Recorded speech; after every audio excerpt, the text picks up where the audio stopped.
Dark web क्या है और क्यों हमें इससे दूर रहना चाहिए, आज हम इसी पर बात करेंगे। आपका ज्यादा टाइम नहीं लूंगी, छोटी सी वीडियो है ताकि आप बोर भी ना हो और आपको पॉइंट टू पॉइंट हर बात समझ आ जाए। नमस्कार, मैं हूं आपके साथ नबीला उरूज और आप देख रहे हैं आज की खबर।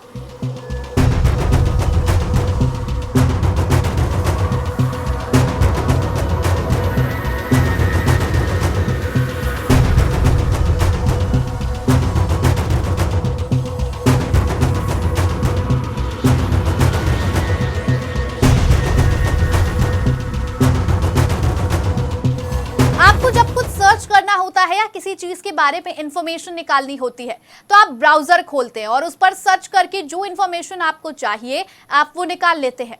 लेकिन आप जिस इंटरनेट को यूज कर रहे हैं वो पूरे इंटरनेट का 1/4 भी नहीं है। इसे हम एक बहुत ही कॉमन एग्जाम्पल के साथ समझते हैं। ये है एक आइसबर्ग जिसका थोड़ा सा हिस्सा हमें पानी के ऊपर दिख रहा है और आधे से ज्यादा पानी के नीचे। ये है सरफेस वेब जिस पर ब्राउज करते हैं, जो मन आता है वो टाइप करते हैं और अपने अकॉर्डिंग इंफॉर्मेशन लिखते हैं। तब हमें लगता है कि कितनी चीजें हैं हमारे सामने, हर चीज के बारे में इंफॉर्मेशन है, जो टाइप करो मिल जाता है। लेकिन ये पूरे कंप्लीट वेब का, पूरे इंटरनेट का 20% हिस्सा भी नहीं है।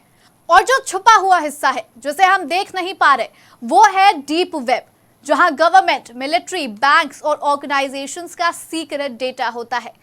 उससे भी डीप, जहां तक कोई नॉर्मल ह्यूमन बीइंग नहीं पहुंच सकता, उसे हम कहते हैं डार्क वेब। ये है इंटरनेट का अंडरवर्ल्ड, जहां सारे गैर कानूनी काम होते हैं और ऐसे काम जिसे देख कर आपकी रातों की नींद उड़ जाए।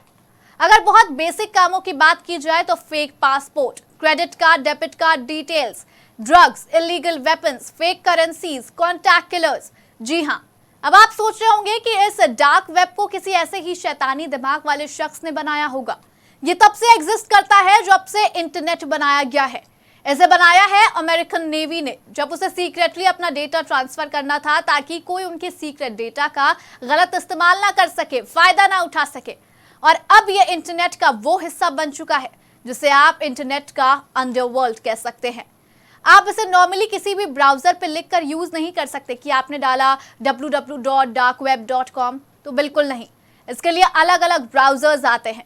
उसमें से काफी ज्यादा नोन है टॉर ब्राउजर, TOR, एक ऐसा ब्राउजर जिसको यूज करके आप डार्क वेब एक्सेस कर सकते हैं। अब एक और सवाल, why to stay away from dark web? क्यों हमें डार्क वेब से दूरी बनाए रखनी चाहिए? समुद्र को अगर 3 हिस्सों में बांटें तो ऊपरी हिस्सा थोड़ा सेफ रहता है, उसके नीचे का हिस्सा थोड़ा खतरनाक, जिसमें अलग अलग रंग बिरंगी मछलियां तैरती नजर आएंगी। और जो समुद्र का सबसे गहरा और नीचे का हिस्सा होता है, जहां एकदम अंधेरा होता है, जहां आपको मिलेंगी खूंखार शार्क्स।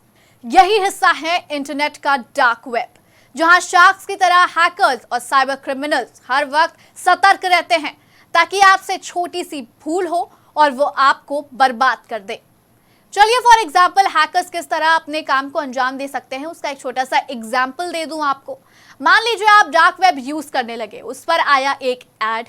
आपने सोचा ये तो नॉर्मल ऐड की तरह है और आप X पर क्लिक करके उसे कट करने की कोशिश करेंगे।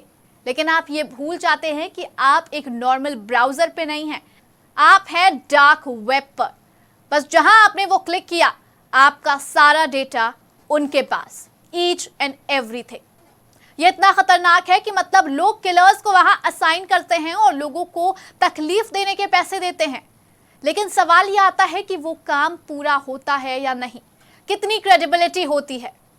हाँ, तो ये भी सच है कि स्कैम भी काफी होता है, लेकिन सुनने में तो ये भी आता है कि वहां लाइफ के दौरान भी ये सब चीजें होती हैं।